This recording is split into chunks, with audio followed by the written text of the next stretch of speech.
রাজধানীতে তীব্র রূপ নিয়েছে আবাসিক গ্যাস সংকট। গত 15 থেকে 20 দিন ধরে বেশিরভাগ এলাকাতেই জ্বলছে না চুলা। মিরপুর, মোহাম্মদপুর, ধানমন্ডি, বনশ্রী কিংবা যাত্রাবাড়ি সবখানে একই চিত্র। চেষ্টা করেও এ নিয়ে পাওয়া যায়নি তিতাসের সাড়া। এই দুর্ভোগের শেষ কোথায়, এখন সেই প্রশ্নের জবাব খুঁজছেন নগরবাসী।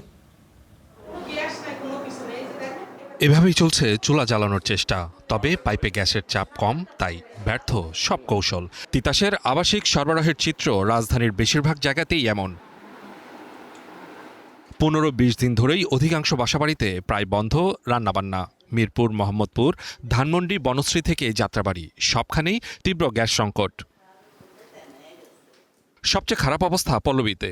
বাধ্য হয়ে এলপিজি সিলিন্ডার ও বৈদ্যুতিক চুলায় ঝুঁকছেন বাসিন্দারা। তবে সেখানেও রয়েছে লোডশেডিংয়ের বিপত্তি। সকালের নাস্তা দুপুরে, আর দুপুরের খাবার বিকেল গড়িয়ে সন্ধ্যায়।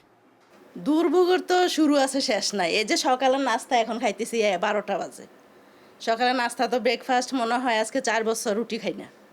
এই যে পাউরুটি কিনা নিয়ে আর এই একটু চা খাবার করি, মানে সীমিত সময়ের ভিতরে যতটুকু করা যায়। আমরা গ্যাস পাই না অনেক দিন ধরে, গ্যাসের সমস্যা, এবং এই আজকে 15 দিন ধরে কোনো রকম গ্যাস লাইনে আসে না।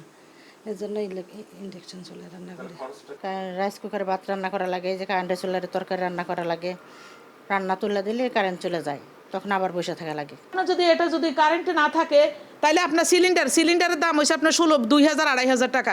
এখন আমরা কি করব সেটা বলেন, আমরা না খেয়েই তো মরতে হবে। তো এটা কি হয় যে এখন তো বিল্ডিংয়ে লাকড়ি চুলা ব্যবহার করা যায় না। লাকড়ি চুলা ব্যবহার করতে হলে মাটির চুলা কিনতে হবে। স্থানীয়দের অভিযোগ, তিতাস কর্তৃপক্ষকে চিঠি দিয়েও মেলেনি কোনো ফলাফল, নেওয়া হয়নি কার্যকর কোনো উদ্যোগ। আমরা গ্যাসের যে কি আগুন পোয়াইতেছি কি আল্লাহ বিনে কেউ চায় না।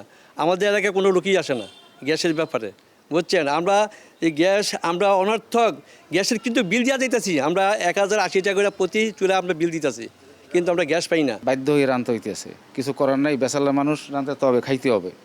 আর প্রত্যেক মাসে 29টা লাইন আমি 31,320 টাকা জমা দিয়েছি। কোনো নাই, এইভাবে ভোগ করতেছি। এই সমস্যা এই সবাই তো দেখতেছে, এলাকার সবাই দেখতেছে, জানায় কোনো এর কোনো রেজাল্ট নাই। আমাদের তো গ্যাস নাই টোটালি। দিনে তো কখনোই গ্যাস আসে না, যদিও কখনো আসে সেটা রাতে 3টার পর থেকে হয়তো ফজর নামাজ পর্যন্ত একটু অল্প অল্প আসে, আবার সকাল হতেই বন্ধ। এই দুর্ভোগের শেষ কোথায় তা একাধিকবার ফোন করেও পাওয়া যায়নি তিতাসের ব্যবস্থাপনা পরিচালকের সাড়া। রাজধানীতে আবাসিক গ্যাস সংকট নতুন না হলেও গত 3 সপ্তাহে তা নিয়েছে তীব্র রূপে। এই দুর্ভোগের শেষ কোথায়, এখন সে প্রশ্নের জবাব খুঁজছেন নিরুপায় নগরবাসী। Suman Mahmud, star news, Dhaka.